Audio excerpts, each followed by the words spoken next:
Kolegos, sveiki.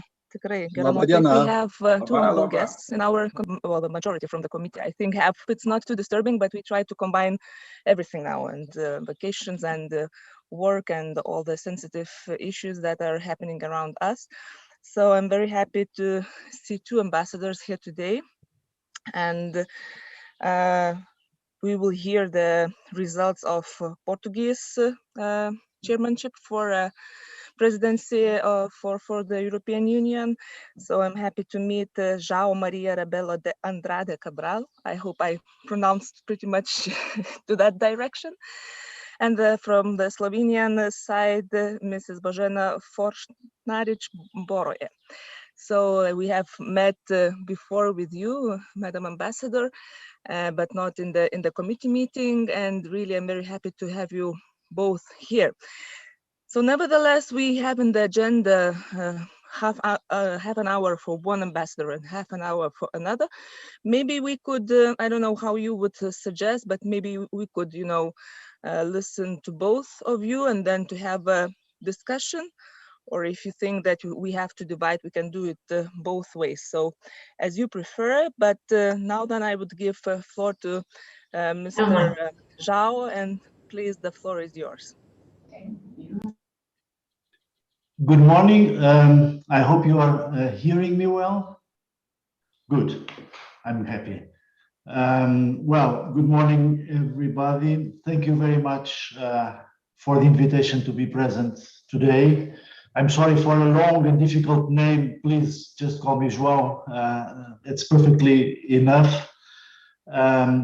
Thank you very much for the invitation. It is an honor for me and a privilege as non-resident ambassador to Lithuania to be able to speak to the joint meeting of the European Affairs and Foreign Affairs of Seimas. I did not have the occasion to be present in Seimas. I hope to be able to do it next session, but having arrived in December and with the lockdown, it was really not physically possible.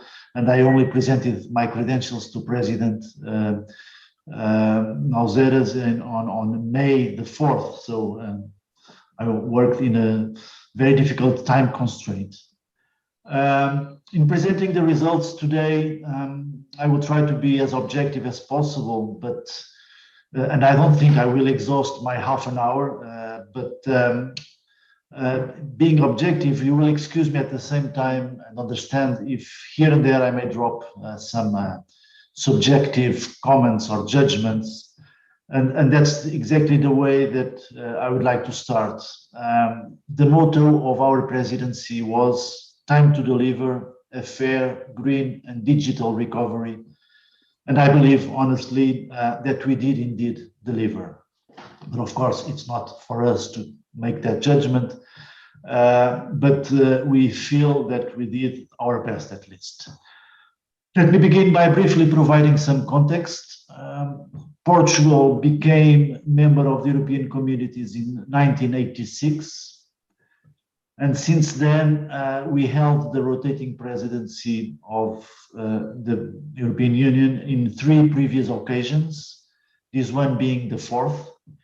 So we had the presidency in 92, in 2000, in 2007, and now to 2021. Each one very different from the others. And in the last one, the Treaty of Lisbon was adopted, as you know, and with it, the nature and functions of the presidency evolved quite significantly. This being the 4th presidency, we can say that we already have accumulated some experience, but nevertheless, we prepared ourselves for it with the same enthusiasm and the same thoroughness as in all previous occasions. Sadly, all the preparations had to be profoundly adapted, given the tragic situation caused by the pandemic. For obvious reasons, COVID-19 became inevitably the #1 issue of our presidency. Its combat became the very first priority, and all other issues had to be adapted in scope and in its direction to this overarching situation.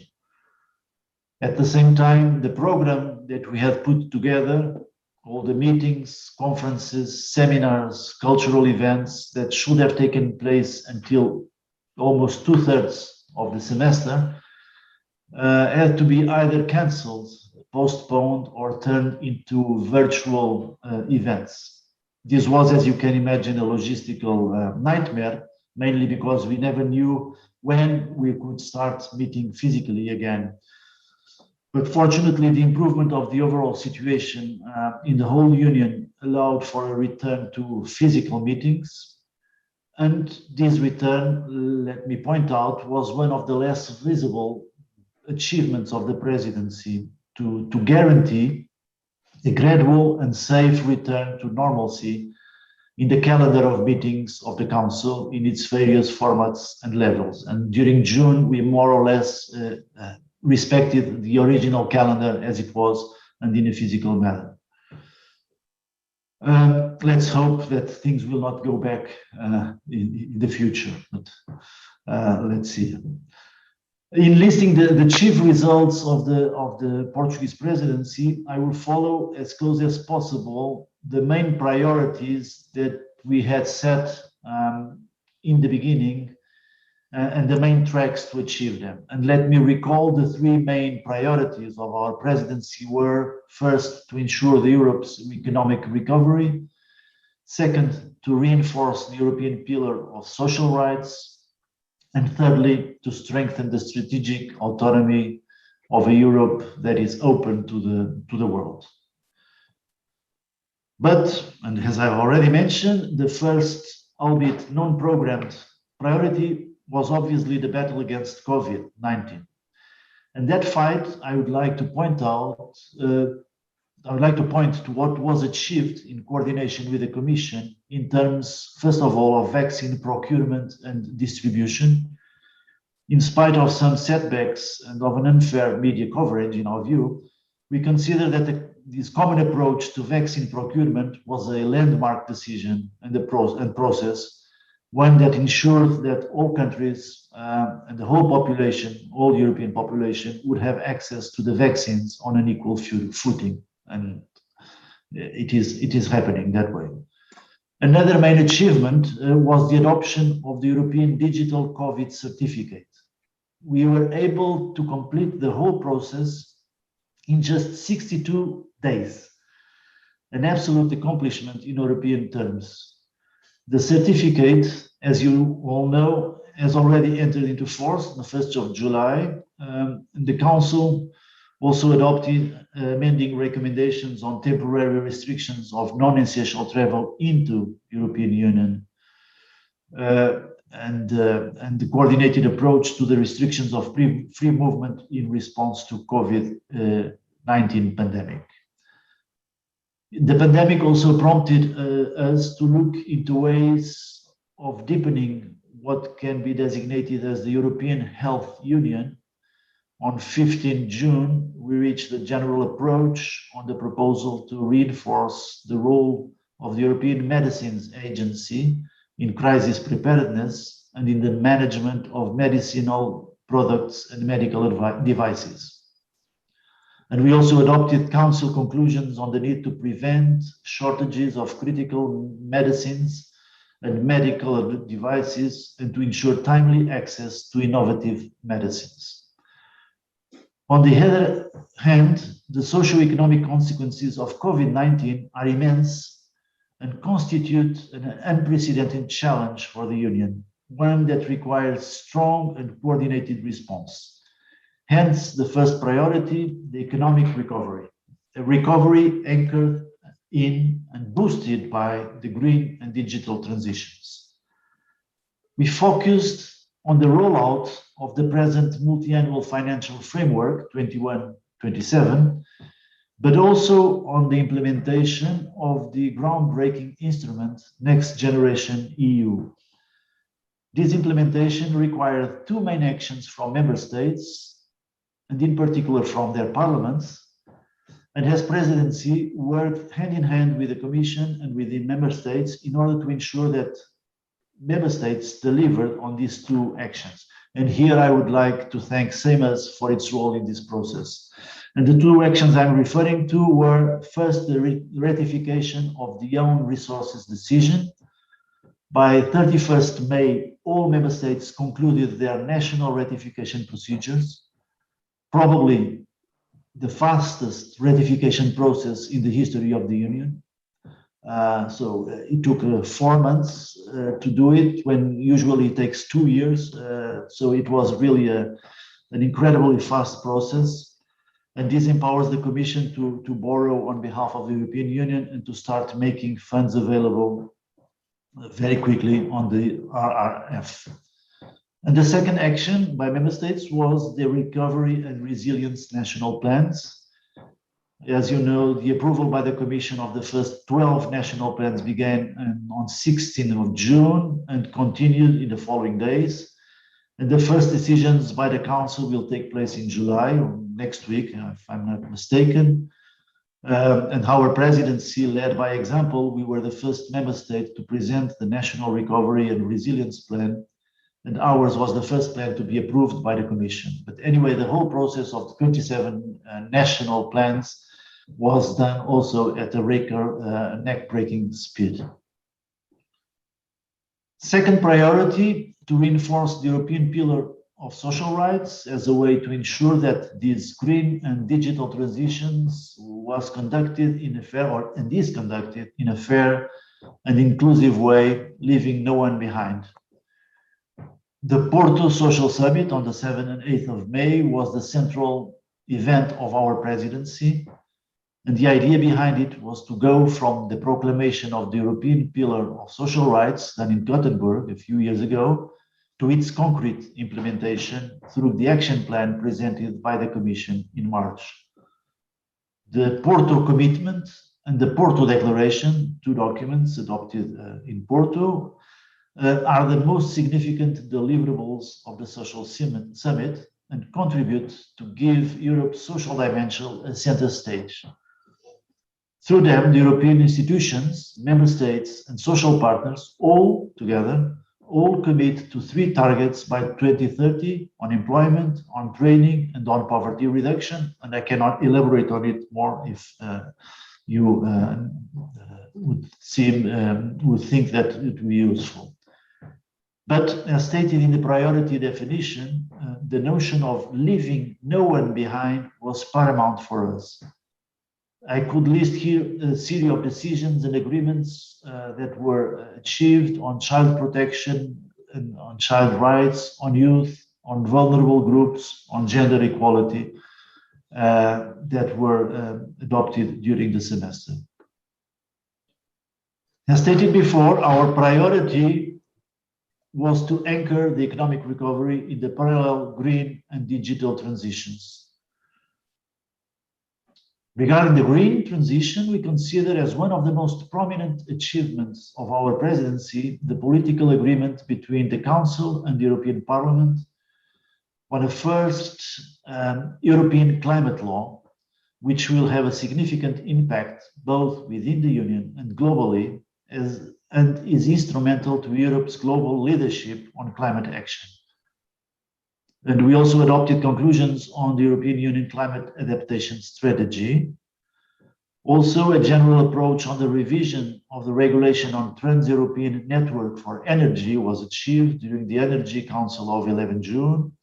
And this important revision aims to modernize, decarbonize, and interconnect the European Union's cross-border energy infrastructure to help European Union reach its 2050 climate neutrality objective. In the last few days of the semester, a political agreement within the Council was reached on one of the most contentious and difficult dossiers of the Union, the reform of its common agricultural policy. The package was approved and it strengthened its green and social dimension, and this was indeed a major breakthrough in our view. Regarding the digital agenda, we took stock of the negotiations of 3 of the most important initiatives, the Digital Service Act and the Digital Markets Act. that will create a safer digital space in which fundamental rights of users are protected and establish a level playing field to foster innovation, growth, and competitiveness, both in the European single market and globally. And also the Data Governance Act that will create a framework allowing Europe to become a leading data economy. In March, the Council adopted its conclusions on the European Union's cybersecurity strategy, outlining the framework for European Union action to protect its citizens and business from cyber threats, underlining how critical cybersecurity is for building a resilient, green, and digital Europe. Regarding research, innovation, and space, we launched the Horizon Europe, the European Union key funding program for research and innovation, with a budget of 95.5 billion euros. The Council adopted in June the European Connecting Europe Facility Program 2.0 to fund the development of sustainable infrastructure in the fields of transportation, digital, and energy. Now moving to the third priority, I recall it was to strengthen the strategic autonomy of a Europe that is open to the world. And I underline this last phrase, open to the world. For us, strategic autonomy is not a code word for protectionism. It's exactly the opposite. The EU leaders meeting with the Prime Minister of India on 8th of May for us was a landmark moment, especially because we were able to relaunch a strong EU-India economic agenda. The parties agreed to reinforce cooperation in several strategic areas. On another front, negotiations of the post-Cotonou agreement were concluded, and the text was initialed by the chief negotiators on 15 April, together with the new Neighbourhood Development and International Cooperation Instrument, Global Europe, around 79.5 billion euros. This will provide the framework for a more political, geared, and ambitious EU-African partnership.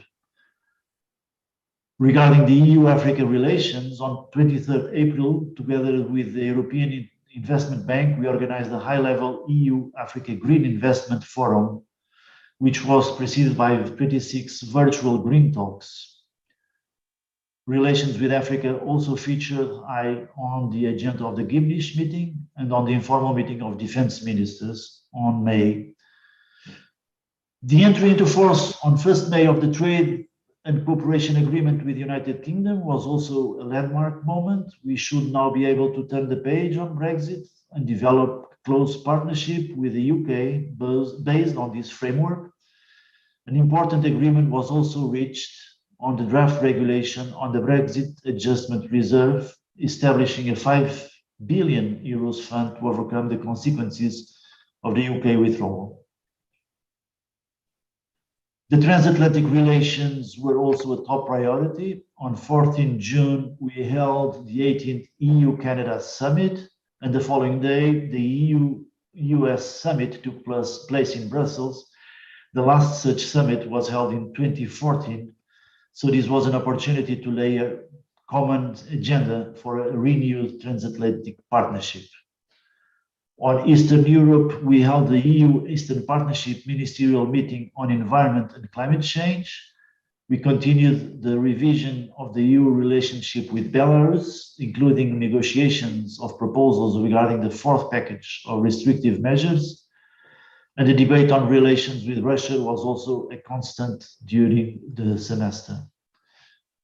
We have dedicated our efforts to the promotion of an effective multilateralism and to the priority of human rights promotion in the area of external relations, and to the consolidation of an open and rules-based international order, including trade relations. Of course, as I said before, this is merely a non-exhaustive list of themes that we have moved forward, but many others could be mentioned, like, for instance, with our South Mediterranean neighbors. Before I close, I would like to refer to 4 other dossiers of primary importance that have also consumed many efforts and commitment from the presidency: enlargement, rule of law, migration, and conference on the future of Europe. The first is enlargement. Nationally, we support it, and we spared no effort through discreet shuttle diplomacy in trying to overcome existing hurdles. The political intergovernmental conferences with Serbia and Montenegro took place at the margins of the General Affairs Council on the 22nd of June, in accordance with the new methodology. Regarding North Macedonia and by reflex Albania, we left on the table innovative proposals that we believe will allow for a swift compromise agreement once legislative elections are held in Bulgaria. And we wish Slovenia success in closing this dossier, or moving forward in this dossier. The second point is the rule of law, and here let me make an important observation.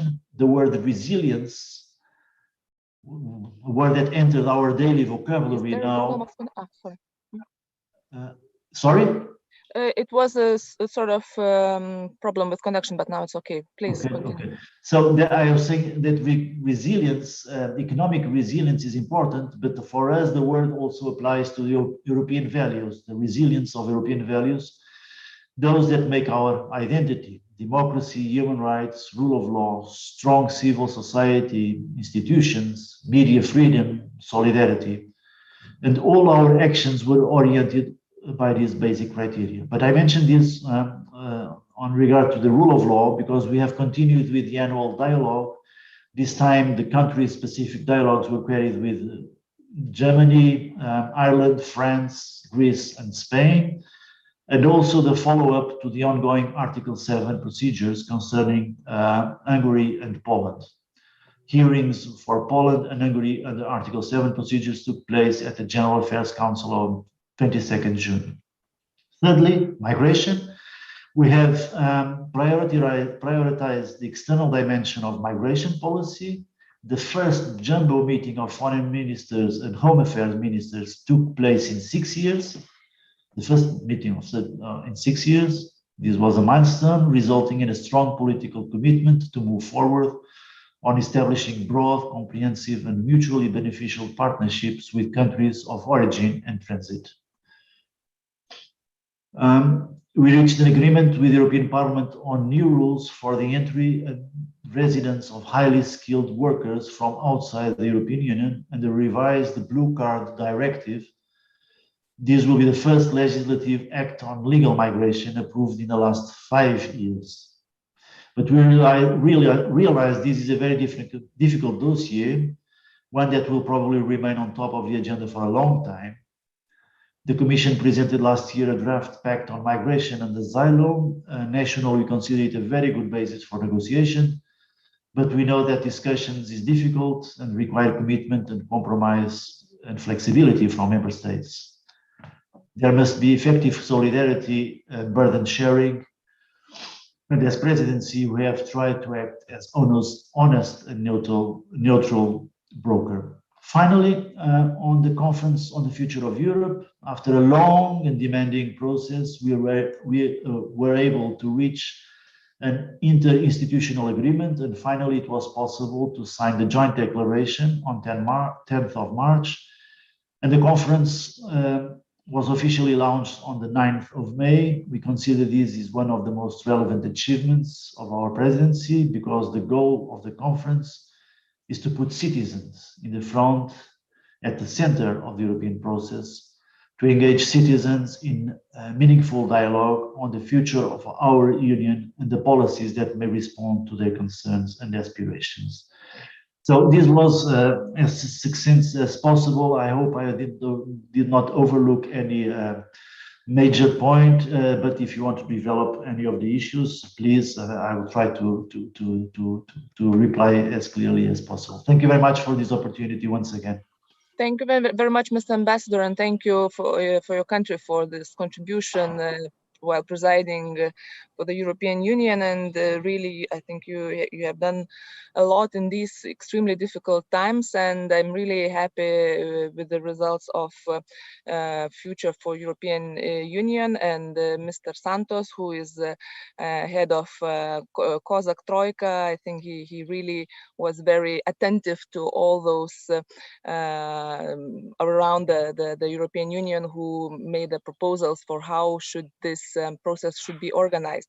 But I would like to give a floor now to Mr. Pavilionis, who is the head of our, as you may know, as you well know, head of our Foreign Affairs Committee, because he and some other colleagues, I think they will be on the way to our border with Belarus. And as you know, we have really tense situation over there, and it's the top issue now in Lithuania.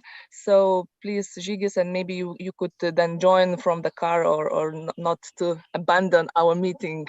Of course, we will do it. Thank you, Chairman, and together with Ambassador Vinkus, we will join you in a few seconds. But just maybe 2 points. First of all, sincere gratitude on our foreign policy community on solidarity and decisions with regard to democracy in Belarus, the introduction of fourth package of sanctions and sectorial sanctions was very important step. But as you know, now we are being retaliated by those trafficked migrants, by illegal Lukashenko regime to undermine our solidarity. And today, actually, we are making a statement together with Chairman of Foreign Affairs from France, Germany, UK, America, Czech Republic, Poland, Baltic states, trying to boost that solidarity to Lithuania in this particular situation. Our foreign minister will be going to Foreign Affairs meeting, calling for this solidarity at the level of the governments. But if we could, try to do it again, also looking to incoming Slovenian presidency, this is important. We have unprecedented crisis that we never expected, organized by autocratic regimes like an aggression, and we need to deal with that, and we call for solidarity. So thank you for this, and we go to the border. Thank you. Thank you, Žygis. I don't know if Mr. Ambassador would like to react, or I don't know, to add something, or Madame Božena. Well, the only thing I can add is Lithuania can count on the full solidarity of Portugal, now not anymore as presidency. We did, I think, as much as possible as presidency, but now as still member of the Troika, we support Slovenia in all European demarches concerning this very unfortunate and important item, and nationally, Lithuania can count with the full support of our country, no doubt about that. Thank you very much. I can't see now any other indications that some our members would like to react, but if you have time, Mr. Ambassador, maybe you could stay, and then maybe after the Slovenian intervention, then maybe there would be more of a discussion. With pleasure. Okay, so thank you very much. And yes, Madam Ambassador, dear Božena, please, the floor is yours. And yeah. First of all, warm regards from Warsaw. And I have to say, I do appreciate a lot of members of your committees being actually already on holidays or on semi-holidays and taking the time to join in for this presentation. And before going to actually go through the priorities of Slovenian presidency, of course, I'll chip in our solidarity in the situation. According to my knowledge, our internal ministers were already online on this. How far the discussion is going, I can't really confirm at the moment, but definitely you have our full solidarity in the issue. It's quite something to tackle as soon as possible. On the second hand, probably I'll just go straight to the short presentation, but slightly just introduction to it. As you know, we are in Troika with Portugal and Germany. So I would also like to thank, using this opportunity, to our colleagues, Portugal Ambassador, thank you very much for your work, as well as German. He's not here, but definitely At the same time, we took over the presidency for the next 6 months, 1st of July. This is not our fourth yet, but it's our second presidency, but we will run it not under the pre-Lisbon, but after the pre-Lisbon rules. The slogan of our presidency is Together, Resilient and Europe. And it actually reflects probably the most of the situation that Europe was captured over the last year. I'll ask now my colleague to switch on the slide that was prepared so I can run through. And as already was said in the beginning, once we finish with that, I'm more than open to have any questions that I will be able to reply at this side or not. If you're interested what the logo means, you may check on our website, but very briefly, it's a ribbon which represents the highest mountain in Slovenia. It's a tricolor symbol of Slovenia and our independence, where I can say that Slovenia also this year is celebrating 30 years of our statehood. We have 7 stars, which again represent one of the lines in our anthem. As I said, it's interesting story behind, but I'll skip this one for a start. So we are here with our logo, which is Together Resilient Europe. And below you see also our website. The website is good in a way that you can find all the current information, news, calendar of the events and so on. But at the same time, you might notice that the website is done in 6 languages. Slovenian, of course, English, French, and then it's German plus Hungarian and Italian. So not to wonder, Slovenia has 2 areas which are bilingual because of the Hungarian and Italian community. So that's the reason there. It's not that we chose few languages and decided to put them in. So as far as program and priorities are concerned, Slovenia has prepared 6 months presidency program. And in those presidency priorities, we have put them in 4 substantive chapters: resilience and recovery and strategic autonomy of the EU. You have, I should say, sub-chapters which will deal with the pandemic and cyber resilience, strategic autonomy and economic recovery, green transition and digital transformation. Then you have the second one, which is Conference on the Future of Europe. Third one is Union of the European Way of Life, Rule of Law and Equal Criteria for All. And fourth one is a credible and secure European Union capable of ensuring security and stability in its neighborhood. So, and slowly I can now go into the first more comprehensive chapter. Probably this is the most effort and the most attention will be given to this first pillar, which starts with the pandemic and cyber resilience. Our actually main objective during the presidency will be help to improve the EU resilience and to contribute to a more effective response to different crises. So for us, the will is to continue building on the lessons learned from COVID-19, as I said, started with the pandemic last year, and to ensure a well-coordinated European crisis response that is in place for a potential future crisis. That was one of the probably biggest criticism of everyone, or if we have a sort of a self-reflection, our coordination and response was not really what we all hoped for. So this is that's why that's put on the first place. So under pandemic, we would like to, when we actually talk about resilience, we are also placing cyber resilience. So with respect to pandemics, we will devote most of our attention to the building of the European Health Union. And with that, to strengthen the mandates of already key EU agencies, which is, EMA and ECDC. That's one thing. And also, as mentioned, improve cooperation between the EU and member states, as well as institutions in the events when you have serious cross-border threats to health and so on. The second point is, as I said, is cross-border health issue stress. And further on with the cybersecurity to strengthen cyber resilience and cyber crisis management. In that way, we are putting here into place, or I would say a bit more work on the review of the Directive on Security of Network and Information Systems. It's a so-called NIS directive.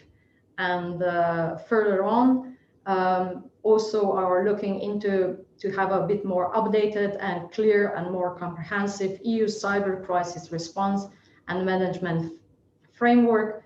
So as mentioned, to ensure a timely and coordinated response or action when that is needed. Under the, how shall I say, the second component of that first pillar of priorities is a so-called strategic autonomy. And here I would say that we would really like to focus. And I'm sorry, Madam Ambassador. I don't know whether you are changing the slides. At least I cannot see them changing. Okay. So. Which one do you see? The first one or the first one? The first one, and I was thinking. Okay, maybe I am actually changing the slides. But if you're not changing, it's okay as well. But I thought maybe you're putting effort and nothing is going on. No.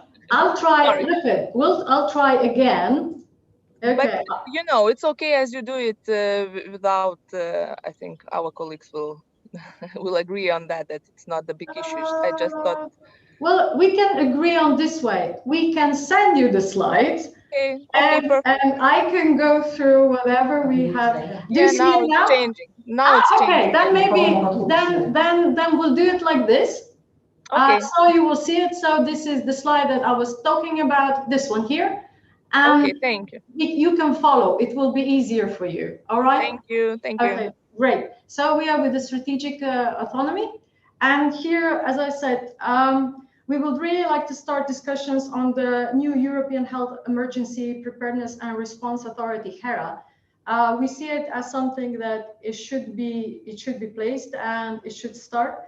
And at the same time, when we talk about strategic autonomy, what we had in mind was how poorly we were equipped within the European Union when the crisis hit actually last year. You know, we had troubles with the basic medical equipment, basic medicines, and so on. So under that strategic autonomy, the focus will be also on the updated European industrial strategy, which also includes the aspects of strengthening of the EU strategic autonomy and technological sovereignty, but also in the areas which are very important in a time of crisis, which would be, for example, supply of security of supply of energy, or also the food supply.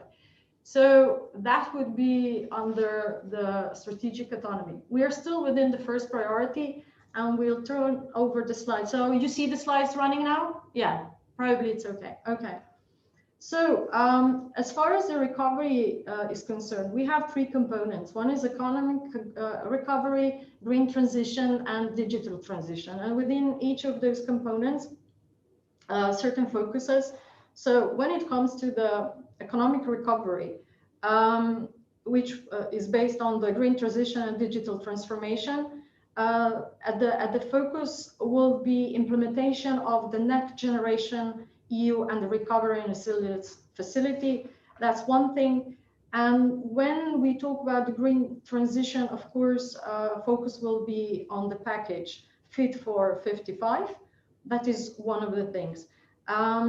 I'll skip quickly on the international agenda, where Slovenia will be in a position to coordinate and prepare the EU mandate for the COP26 conference on climate change, and which will be in Glasgow in November.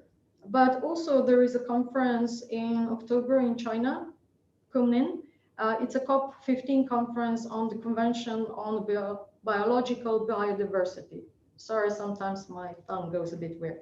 Anyway, Slovenia, it also will foster a low carbon circular economy. As far as digital is concerned, or digital transformation, we would really like to accelerate digital transformation, which we see as a crucial element for European recovery and resilience, as well as focus on the regulation of digital services and digital markets in this package. Very high on our agenda. We put a lot of emphasis also on the artificial intelligence. So we would like to push a bit forward for the horizontal regulation on artificial intelligence, so-called AI Act. Also priorities include the EU digital sovereignty, and important area here will be on the data, flow of data within the EU and cross sectors. As well as we will take forward the Data Governance Act, in that. There is one more focus, which is the last one, and that is to see and try to work on the discussions on the introduction of the digital levy, as being also members of the OECD, also with the view to introducing a potential new own resources in the EU budget. So that much is of the, I should say, first pillar of priorities, which is the most comprehensive, maybe for some also the most specific and technical one, but very important for Europe, European Union at the stage where we are at the moment. The second priority is a conference on the future of Europe. We're all very pleased that, the conference was launched, started on 9th of May under also Portuguese presidency. It will be concluded under the French presidency next year. So when we come around with the 1-year cycle, Slovenia, as the presidency, will play an active role in leading the conference. Our Prime Minister will be a member of the presidency of the conference, while also we, as such, we will represent the Council on the Executive Board and ensuring with that an appropriate role for the Council and its member states in this process. When the conference was launched, of course, there was a launch of a multilingual digital platform. And to be honest, we are all not at the strict beginning of the process, but hopefully a process that actually just started to roll. And we will put on different level the efforts in it. Mostly what is expected is to see how citizens will contribute, civil society, also institutions in each of our countries, including Slovenia.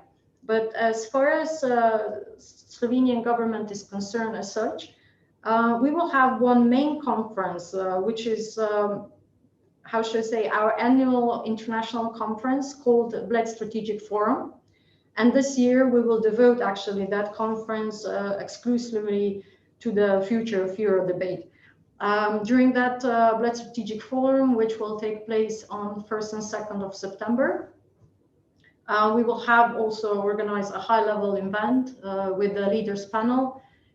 So hopefully many of the representatives or leaders of the countries might come and then have that opportunity to express their views in one common place. What are the expectations? I'll be very honest. It's still very open-ended road. We will see how it goes, and then it will mainly also for the French presidency, how they will collect everything and how to take it further. But definitely there is expectations that we don't want to see only process for the process sake, but to have some kind of results being translated into not necessarily concrete, conclusions, but definitely something that can be then built upon and taken forward. So I'm going to go now to the third priority, which is union of the European way of life, rule of law, and equal criteria for all. As far as dialogue on the rule of law is concerned, our presidency will devote actually considerable time for that to lead it through and forward. And I have to say that we are quite looking forward to try to find the right synergies between different mechanisms of the EU in the area of rule of law, and will promote greater convergence in the understanding of constitutional, socioeconomic, political, historical similarities and differences between members, all with a view to strengthen respect for the rule of law in the EU. So we will continue with the active engagement by addressing the second European Commission's annual report on the rule of law And it will be done in the forms of 2 debates. One is a general one, the other one is country specific. And here, among those 5 member states that will be going through that dialogue, it's also your country, Lithuania. So looking forward to that. The second thing is Slovenia is also putting, in this debate for the rule of law and understanding of the rule of law and different views sometimes on the rule of law, is putting a proposal forward to establish a European Institute for Constitutional Democracy in a way to bring together experts from all the EU member states. And as I said, we see that it could contribute to the discussion on the rule of law. It would offer autonomous and independent analysis on specific issues, both within the field of the work of EU institutions, for example, for European Commission, and also within the member states. And it could work in a similar way as, within the Council of Europe, we all know the Venice Commission. So should that proposal, how should I say, be accepted and seen positive and beneficial to the understanding and the whole process, then definitely Slovenia is also willing to host the headquarters of such a institution, as well as, of course, provide the conditions for its work. But it's something to be debated and seen, and we will see. But as I said, it's a sort of a proposal which we see that it might help in this whole debate. We have put also one more element here. Maybe some of it might not see it at first glance, but before COVID pandemic, a lot of the discussion was around the demographic changes and how that influences also how Europe is developing, how our population is developing, how much labor force we have connected to the migrant flows and so on. So we find that it's a challenge. Those negative demographic trends in the EU are quite a challenge and shouldn't be left out. So we would like to see some of the work done in this area, especially related to the labor market, as well as to improve conditions for families, young people, and to, in a way, promote the life cycle and of work and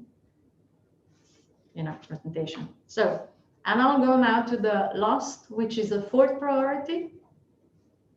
And this 4th priority is more, how should I say, is turning externally, is looking at external relations or security as far as our borders are concerned. So the 4th one is a credible and secure European Union capable of ensuring security and stability in its neighborhood.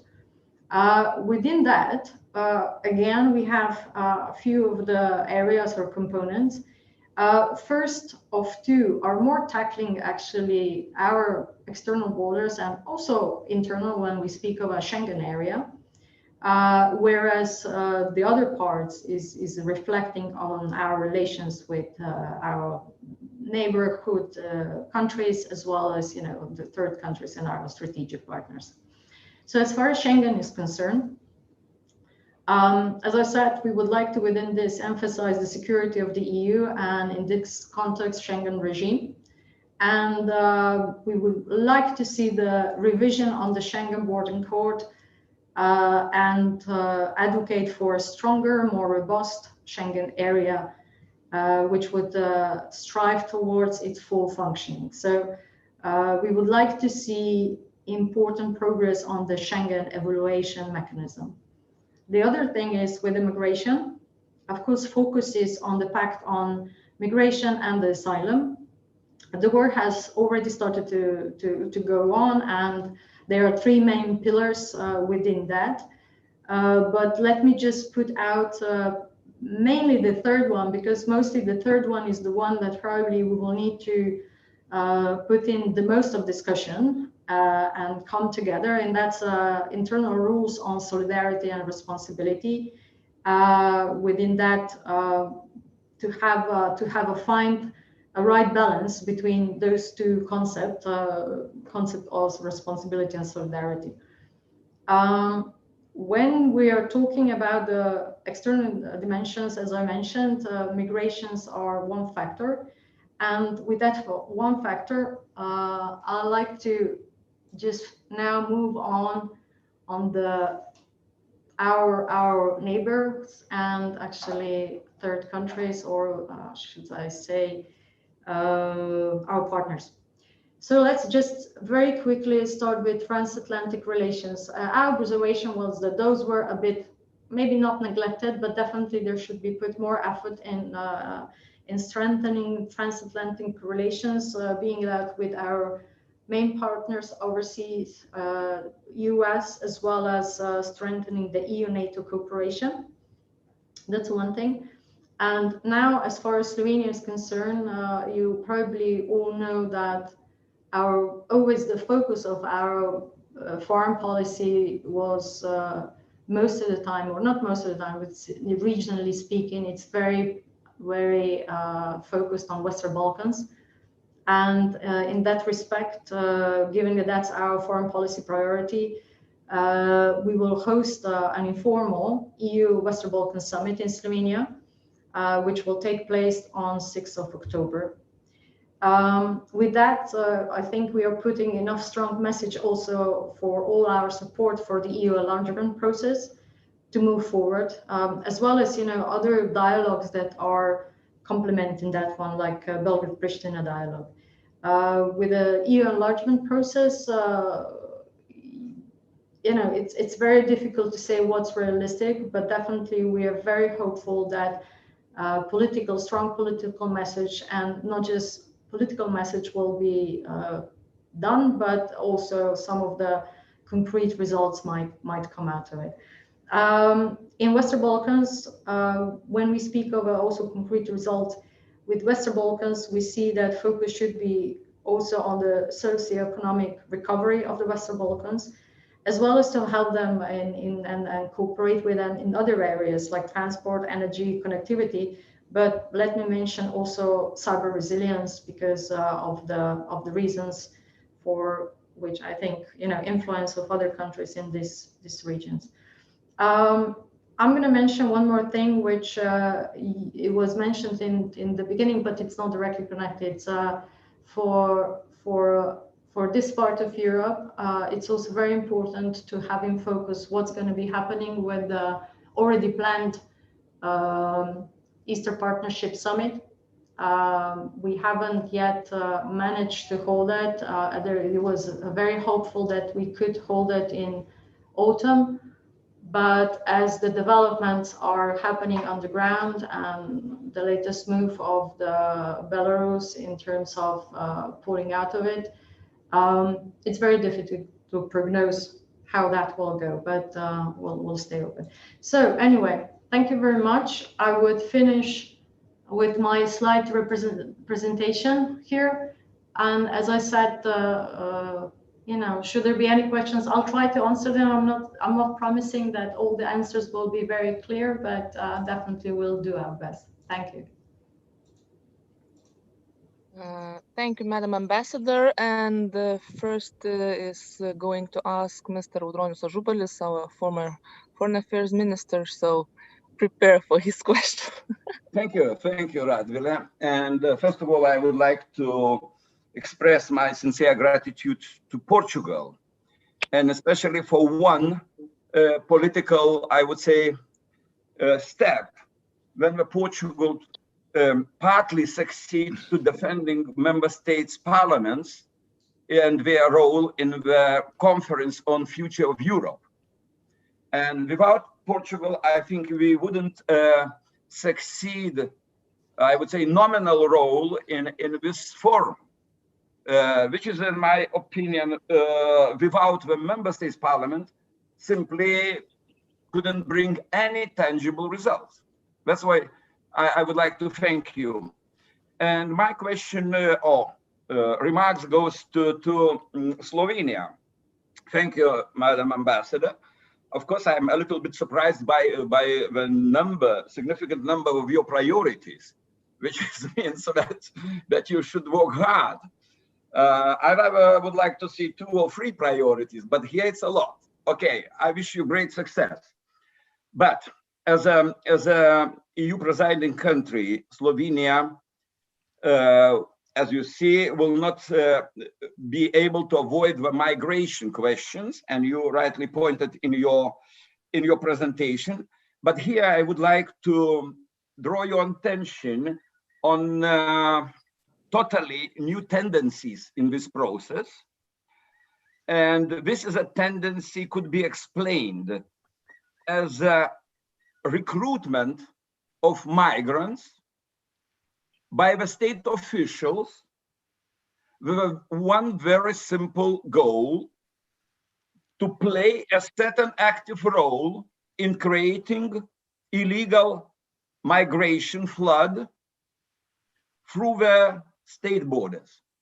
It's the first time in European migration history when a third country took migration as a political tool and practical tool, but also involving directly or employing part of these migrants. I think you should have in mind with new tendencies. Now, the second my observation is about the start of your presidency. And to be frank, I was unpleasantly surprised by EU Vice President, Commission President, Mr. Timmermans' behavior when he refused to take a protocol photo with Slovenian Prime Minister. I think this is unacceptable because it's a precedent to treat member states differently or according one or another commissioner personal point of view. I think we shouldn't be silent on that. And dear Slovenian ambassador, don't you think that Slovenia should make an open statement to EU Commission and Council of Europe, European Council, sorry.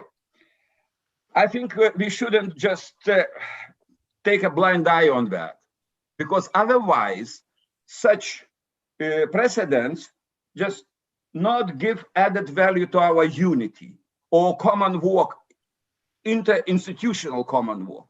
Thank you. Okay. So, Madam Ambassador, please, then we will have some more interventions, please. Yeah. Very quickly, you know, maybe my presentation of the priorities should be a bit more concentrated, and then you wouldn't have a feeling that it's actually that we have so many priorities. But I would say it's a reflection what we feel it should be done or put on the table. And I said every presidency also know in practice that if you're lucky, you will not have any interference and you will try to push through as much as you can. But with the crisis as something that is currently happening also in, what you mentioned under the second question, with kind of an unprecedented example, then quite some focus might go into other directions as well. So every presidency has idea what they want to do, what they feel that focus should be about, or which are the areas that EU should tackle. Also, hope that next presidency or next troika will include that and follow. But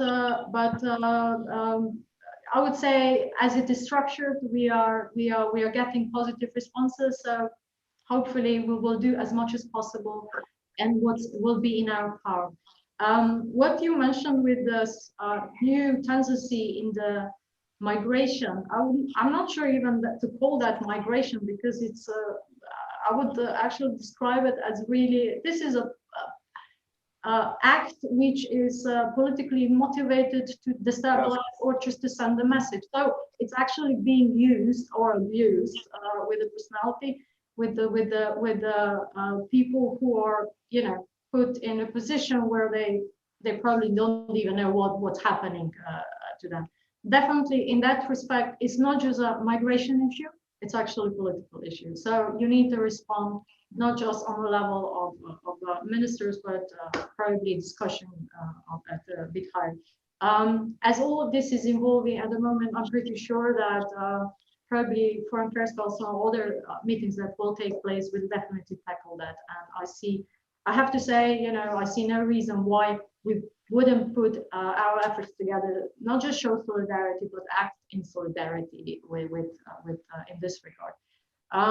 As far as look, I can't comment what Commissioner Timmermans did, but you could. Well, I'm going to leave that to our authorities in Capital.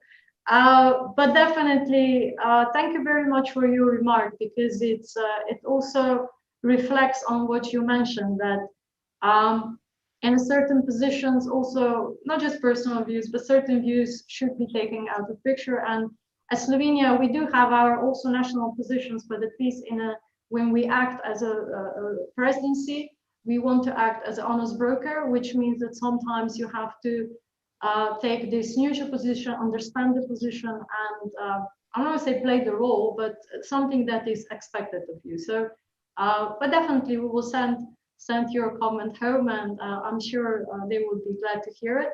Whether there will be any kind of a more formal election, I don't know. Let's look ahead. You know, what happened. I'm sure some people will remember very well. You know, some people will forget very quickly. But I think in the end of the day, what will be important is and count what we'll do throughout our 6 months and how we will carry it out. Thank you. Thank you. And I know that Mr. Emanuele Zinger is who is a member of both of these committees and our signatory of our Independence Act, so he wants to make an intervention as well. Am I right, Emanuele?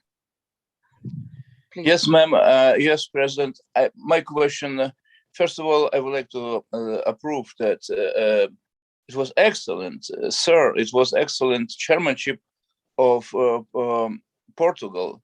And thank you, thank you. I am just adding my remark too. That's thank you for working out the national parliamentary dimension of Forum for the Future of Europe, and in general respecting not only executive but parliamentary branch. But my question will be to the Madam Ambassador. Madam Ambassador, probably I will express opinion, including Radvile, Audronius, and other friends, being a head of multiple head of Foreign Affairs Committee. I just observing development in Belarus and behind Belarus, Russia. So I know that you're trying, you know, being not American-sized country. Sorry? Right, will you say something? Yeah, sorry. I thought it was again the disruption of connection, but maybe it's okay. Maybe it's only for me. So please continue. Thank you so much. My question will be, you just observed the maneuvers of guy, the citizen who is not elected, but usurped the power in Belarus, and behind he have strong Russia. And you can say what to do with such guys who are acting in 21st century, like was acted in Joseph Stalin time or in Josip Broz Tito, the worst time after Second World War. So, but the guy is involved, Mr. Lukashenko, in human trafficking. He's a part of human trafficking.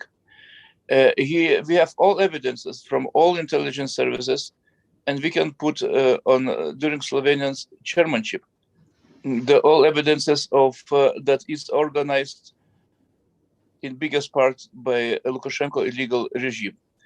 The human trafficking. We have not only responsibilities, and I'm endorsing responsibilities for human rights conventions about immigrants. And we are on humane side of the story. We are against the immediate deportation of those poor people the real poor people in thousands who are now crossing the borders. But if in neighborhoods you have illegal organized traffic, we have signed by you, by dear friends from Slovenia, and by our Portuguese friends, the conventions about human trafficking. So we will raising our voice about illegal trafficking organized, in this case by illegal government of Belarus, not elected government. So in this case, we need to use all power of conventions about illegal trafficking. And I need from Slovenian side to have a clear answer about that, including our absolutely balanced, humane view about those poor people from Syria, Iraq, and other places from Africa. We are here in the deep north, in opposite to Slovenia, and we are never respected such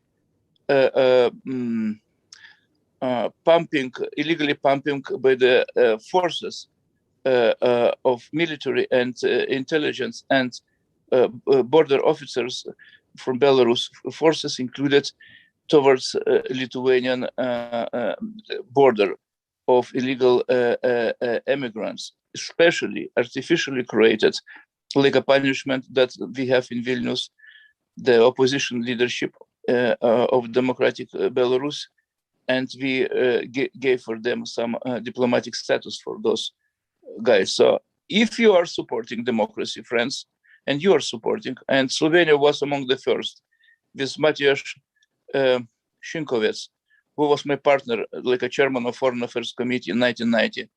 And we were trying to make our recognition to be first, the recognition of Lithuania to Slovenian independence.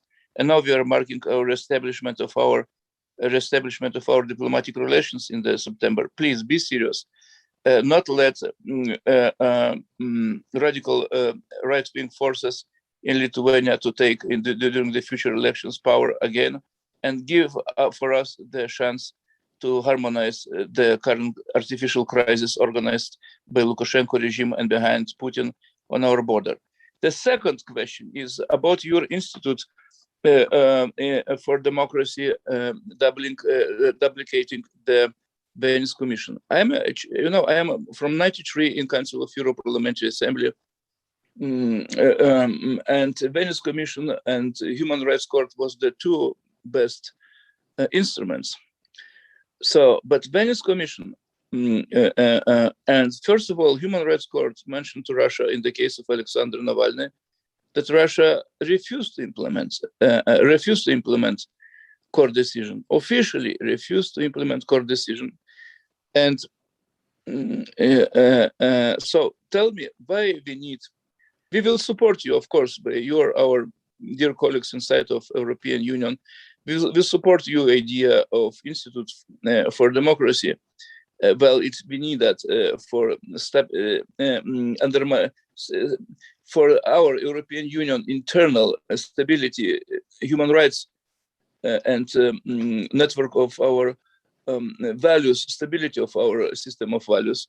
Absolutely, yes. But tell me, before establishing institutes, can you raise the voice that Human Rights Court decision and Venice Commission decisions about upper hand of the law in Russia against international law, the last amendments to Russia, so-called amendments to Russia Constitution, was actually crossing the red lines of all our accords and conventions.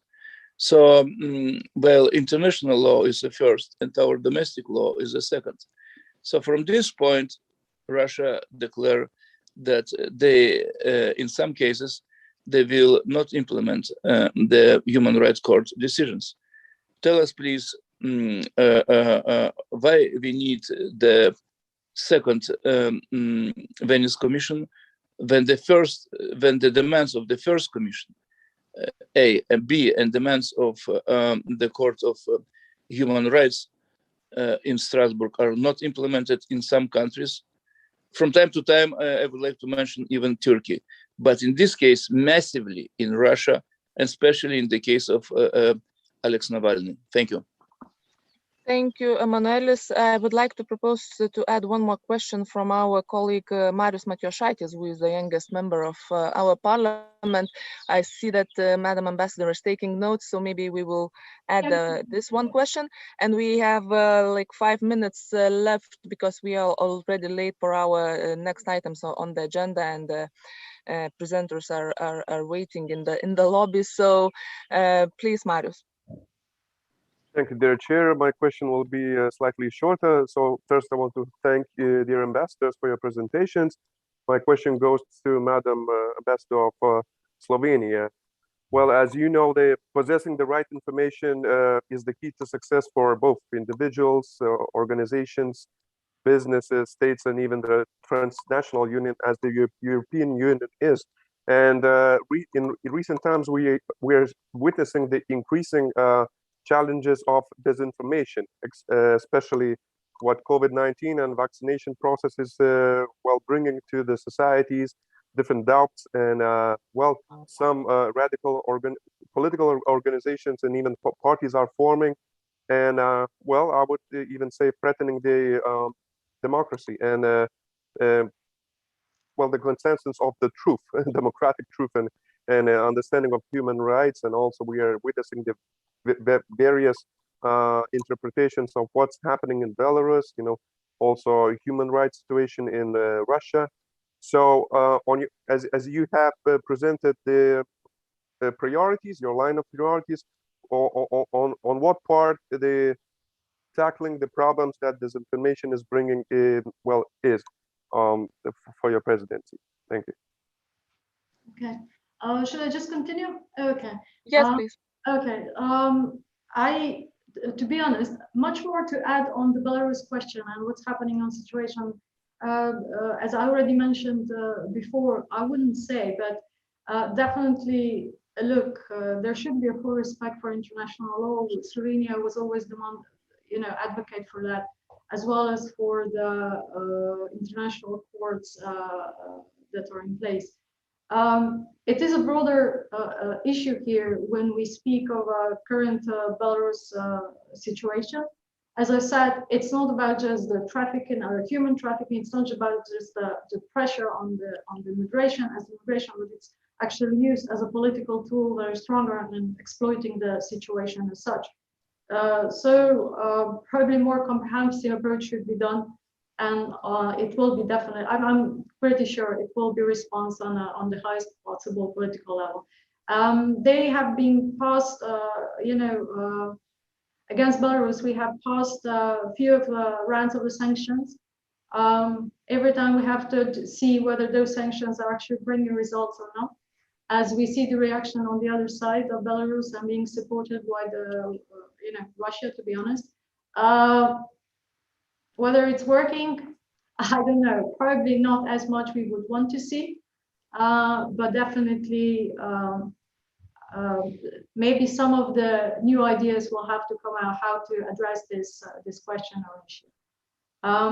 And it's very difficult to go into any kind of a more explanation or putting the statements forward in that regard. But I think we all are very confident that EU countries will stand together here, together with other ally countries.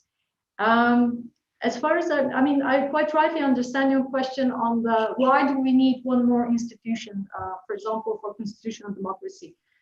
As I said, it's a more of an idea and proposal, not something that we feel would be absolutely necessary. But given the observing the dialogue on the rule of law, and not just dialogue, the processes that are actually in place regarding the question of the rule of law in the EU, where we have procedures according to the Article 7, where we have agreed on having the reporting system that is carried out by the Commission.